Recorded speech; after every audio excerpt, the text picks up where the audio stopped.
Shalom sahabat Lexio Divina yang dikasihi Tuhan Yesus Kristus. Dalam seri Fellowship of His Sufferings, persekutuan di dalam penderitaannya, kita akan masuk dalam episode yang kedua yang saya beri judul Berharap di dalam penderitaan atau kesengsaraan. Dan ada satu ayat yang sangat populer sekali yang bisa kita renungkan pada hari ini, yaitu dari Ibrani pasal yang ke-6, ayatnya yang ke-19 dan 20. Pengharapan itu adalah sauh yang kuat dan aman bagi jiwa kita, yang telah dilabuhkan sampai ke belakang tabir, di mana Yesus telah masuk sebagai perintis bagi kita, ketika ia menurut peraturan Melkisedek menjadi imam besar sampai selama-lamanya. Jemaat yang menerima tulisan daripada surat Ibrani ini adalah jemaat yang sedang mengalami penderitaan, aniaya, dan juga mereka sengsara.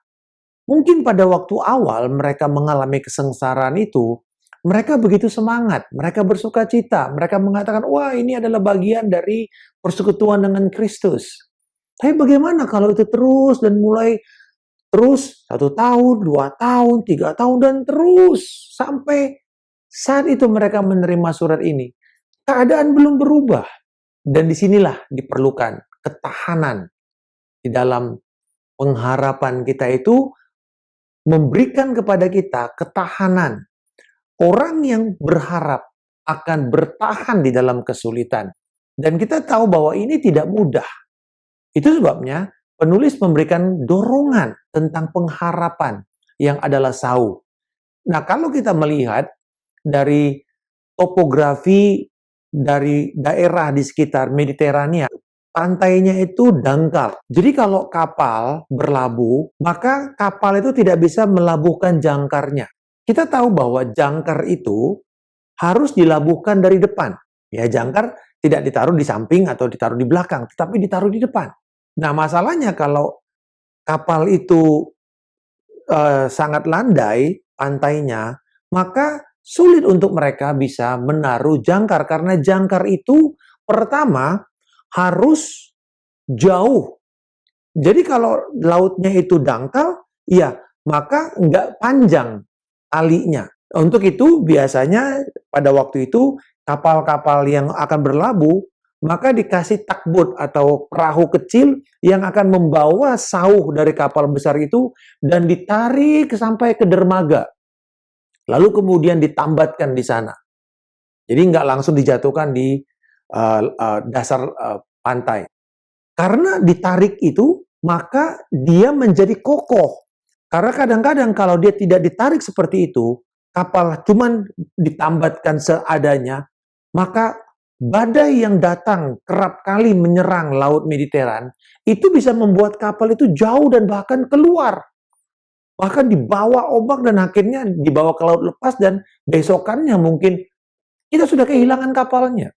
Karena itu ditambatkan jauh ke depan dan talinya agak panjang. Dan kemudian karena itulah dikatakan bahwa pengharapan kita tuh diumpamakan seperti sauh yang kuat, yang aman, dan aman bagi jiwa kita. Ketika sauh pengharapan kita itu kita tambatkan di tempat yang kokoh, yang solid, yang tidak pernah berubah, dan dikatakan di sini Kristus adalah sauh kita itu. Kristus adalah tambatan pengharapan kita. Nah, menariknya di sini, kan ditambat, talinya panjang. Jadi sengaja agak panjang, supaya kalaupun ombak itu datang, kan laut itu kan bukan tenang. Sekalipun tenang kan ada riak, ada ombak, ada gelombang. Kalau kita tidak sadar dengan ini dan kita tidak punya tambatan yang kokoh, gelombang kecil saja bisa menghanyutkan kita. Saya ingat satu kali, saya pergi ke Bali dan kemudian saya tidur di tepi pantai dengan perahu karet. Tetapi surprisingly pada waktu saya bangun, saya udah jauh dari tempat pertama saya tidur. Kenapa? Karena saya tidak menambatkan dan saya berpikir ombaknya kecil. Ternyata itu bisa membuat kita jauh hanyut. Apalagi bila kapal itu tidak ditambatkan, maka ketika gelombang datang, dia bisa terhanyut jauh atau tercampak atau bahkan mungkin karam atau bahkan tenggelam. Tetapi kalau tali kita itu ditambatkan, tali pengharapan itu ditambatkan kepada tempat yang kokoh, yang aman. Sekalipun kapal hidup kita ini goyang kemana-mana, diombang-ambingkan, dan nggak tahu berapa lama, terserah. Tetapi pada waktu itu kita tetap aman.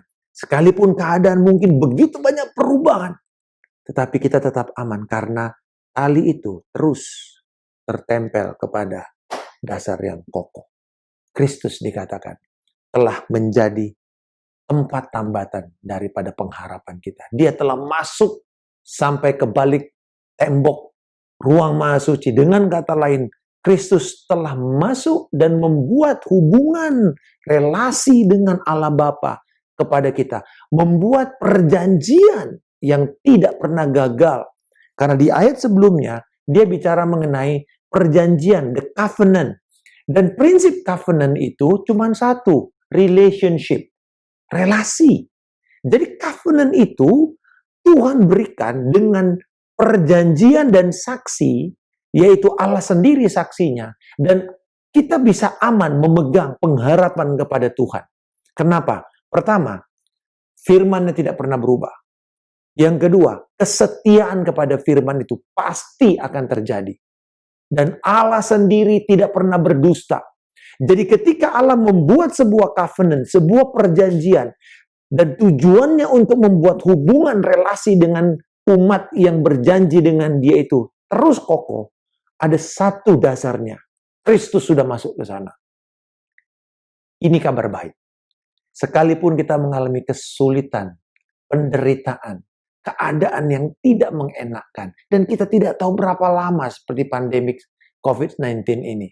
1 tahun, 2 tahun. Saya ingat 3 bulan pertama kita masih semangat. Tapi kemudian apa yang terjadi ketika sudah masuk di dalam bulan ke-6, bulan ke-7? Apa yang akan terjadi? 1 tahun ini akan kelihatannya lewat begitu saja. Kita sudah masuk di dalam kuartal ketiga sebentar lagi. Apa yang akan terjadi? Sepertinya hilang begitu saja tahun 2020. Kita tidak tahu. Tetapi kita jangan kehilangan pengharapan. Karena pada waktu kesulitan seperti ini, kita bisa give up. Kita bisa menyerah. Kita kehilangan ketahanan kita.